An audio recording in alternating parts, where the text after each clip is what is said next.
नमस्कार महाराष्ट्रातील सर्व विद्यार्थी मित्रांनो, स्वागत आहे आपल्या राष्ट्र नोकरी मराठी चॅनलवर। आज आपण राज्यपाल याविषयी माहिती, परंतु एक लक्षात ठेवा, महाराष्ट्रातील कुठली एक्झाम असो, MPSC, तलाठी भरती, पोलीस भरती, सरळ सेवा तसेच इतर स्पर्धा परीक्षांसाठी अत्यंत महत्त्वाचा टॉपिक आहे। कारण की कुठल्याही राज्यामध्ये घटनात्मक पद हे राज्यपाल अत्यंत महत्त्वाचं आहे आणि यावर अनेकदा प्रश्न येतात आणि यापुढेही प्रश्न येणार। परंतु आपण आज या व्हिडिओच्या माध्यमातून सविस्तर माहिती गोळा करूया। बघा तर सुरू करूया। तत्पर्य, जर तुम्ही चॅनलवर नवीन असाल तर व्हिडिओला लाईक आणि चॅनलला सबस्क्राईब करणं विसरू नका। चला तर सुरू करूया। बघा, घटनात्मक आधार, नेमकं घटनेमध्ये या पदाला कुठल्या प्रकारचा आधार दिला आहे आणि याची महत्त्व काय आहे हे आपण जाणून घेऊया। राज्यपाल पदाची तरतूद भारतीय राज्यघटनेत कलम 153 ते 162 मध्ये आहे। बघा विद्यार्थी मित्रांनो, आपल्याला एक लक्षात ठेवा, आयोग आपल्याला नेहमी कलम यावर प्रश्न विचारतो, म्हणून कलम एकदम स्ट्रॉंग बनवून ठेवा, जेणेकरून कुठलाही प्रश्न आला तुमचा कलमावर तो चुकता कामा नये। बघा 153 ते 162 मध्ये यांचा उल्लेख केला जातो। कुठला? तर 153 162 या दरम्यान राज्यपाल संबंधित। त्यानंतर बघूया कलम 153, जिथे आपण सुरुवात करणार आहोत।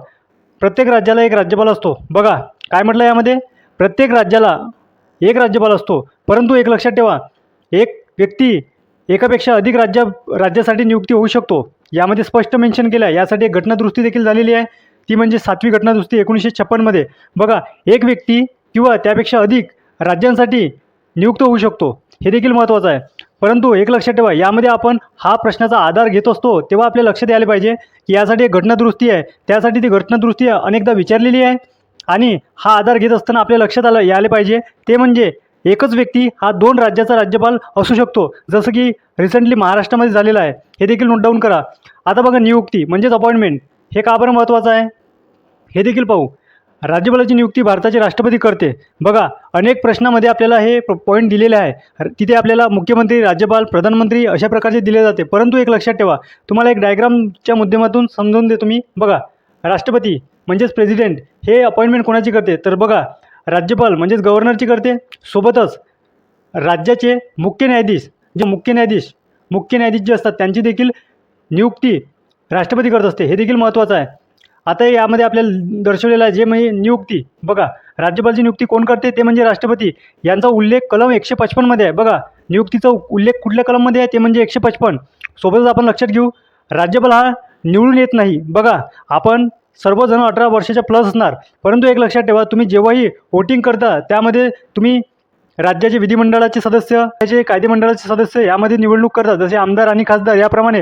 परंतु तुम्ही राष्ट्रपती, उपराष्ट्रपती किंवा राज्यपाल यांच्यासंबंधी निवडणूक होत नाही किंवा त्यामध्ये तुम्ही प्रत्यक्ष वोटिंग करत नसता, हे अप्रत्यक्ष निवडले जाते। त्यामुळे एक लक्षात ठेवा, राज्यपाल संबंधित जर तुम्हाला यापुढे प्रश्न आला निवडणुकीबाबत, तर तो तुम्ही नेहमी लक्षात ठेवा, राज्यपाल हा निवडून येत नाही, तर तो नियुक्त होतो, म्हणजे अपॉइंटमेंट। ठीक आहे, इलेक्टेड नसतो, तो अपॉइंटमेंट असतो, हे नोटीस करून घ्या। त्यानंतर पात्रता। आता बघूया आपण पात्रता म्हणजे क्वालिफिकेशन। त्यामध्ये आपल्याला दर्शवलेलं आहे कलम, ती म्हणजे 157। ही कलम देखील महत्त्वाची आहे।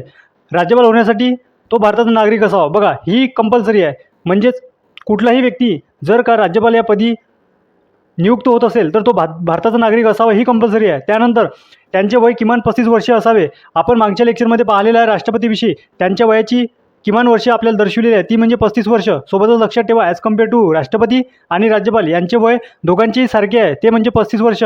पुढे बघूया कार्यकाळ म्हणजे टर्म, कलम त्यामध्ये कलम दिलेली आहे आपल्याला 156।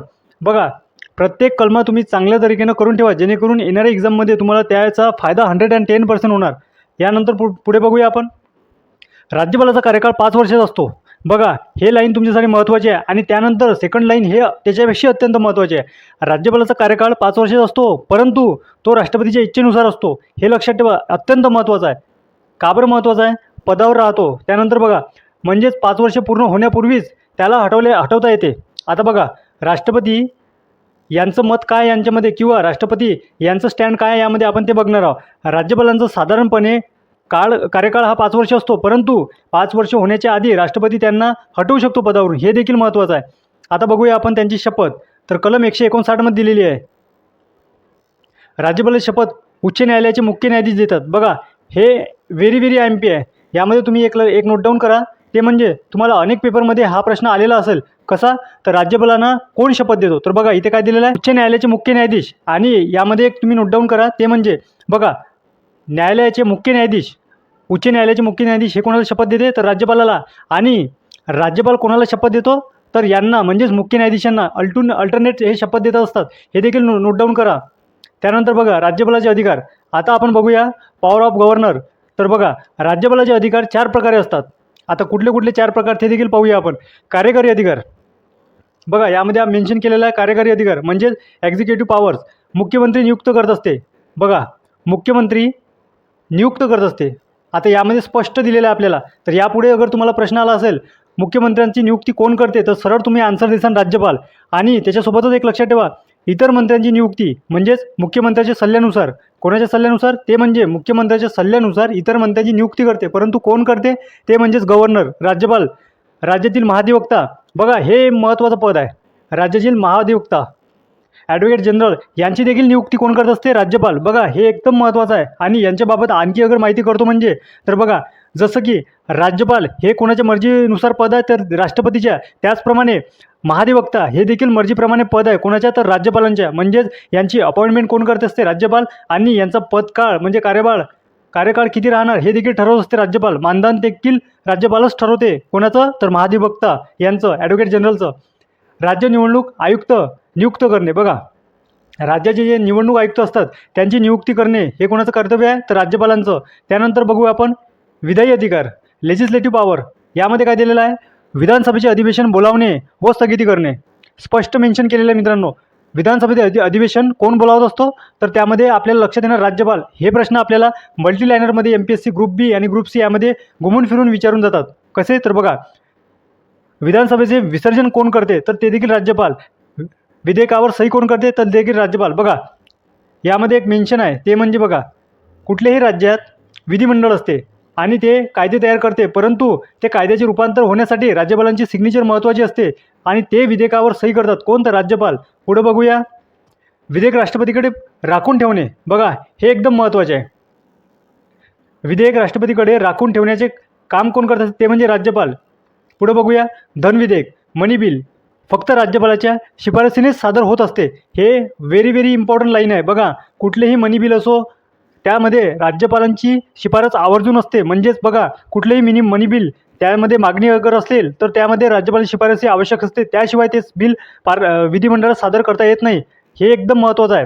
त्यानंतर बघूया आर्थिक अधिकार, फायनान्शियल पॉवर. आता हे एकदम महत्त्वाचं आहे. बघा वार्षिक अर्थसंकल्प विधानसभेत सादर करण्याची परवानगी हे कोण देत असते? तर राज्यपाल. आकस्मिक निधीवर नियंत्रण. हे बघा राज्यामध्ये कुठल्याही प्रकारचे समस्या उद्भवली त्यासाठी आकस्मिक निधी असते आणि त्यामध्ये मागणी अगर करत असेल अर्थमंत्री तर त्यासाठी राज्यपालाची शिफारसी हे अत्यंत महत्त्वाची असते. हे देखील नोट डाऊन करा. न्यायिक अधिकार, ज्युडिशियल पॉवर अत्यंत महत्त्वाचा पॉईंट आहे.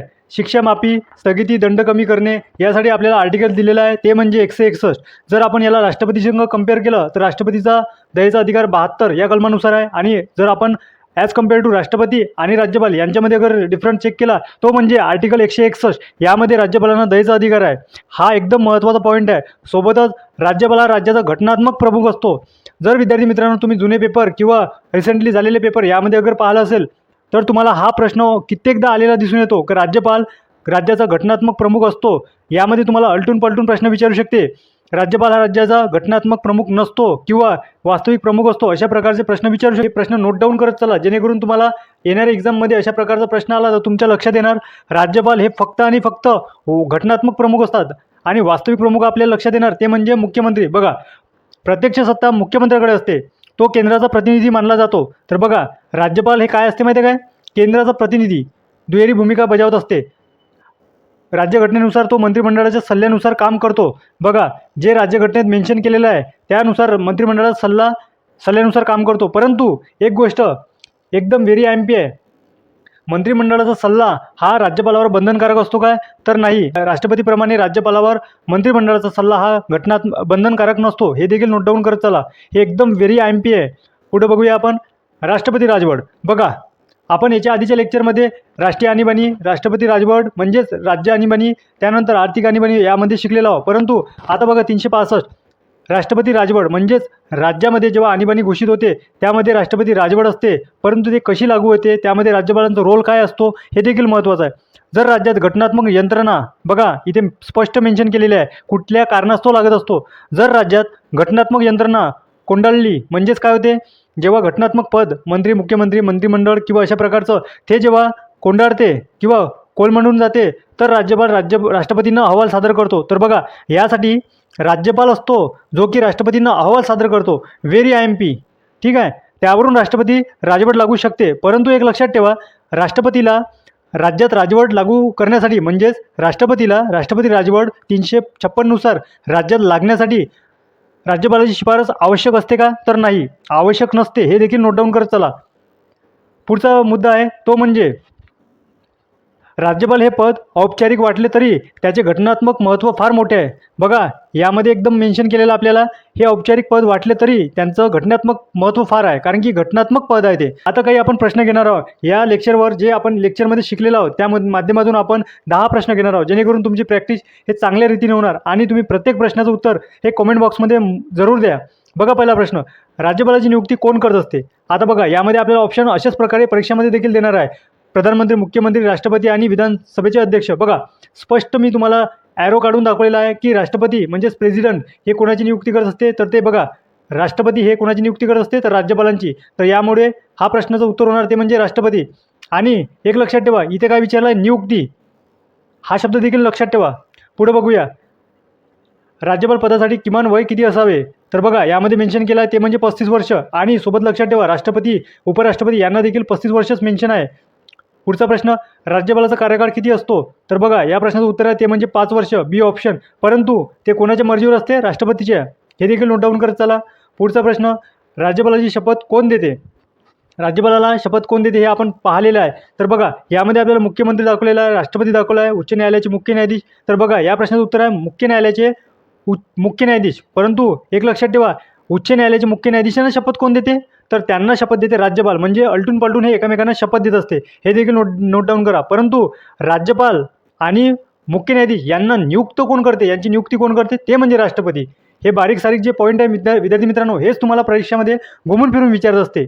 तर बघा पुढचा प्रश्न, धन विधेयक सादर करण्यासाठी कोणाची शिफारस आवश्यक असते?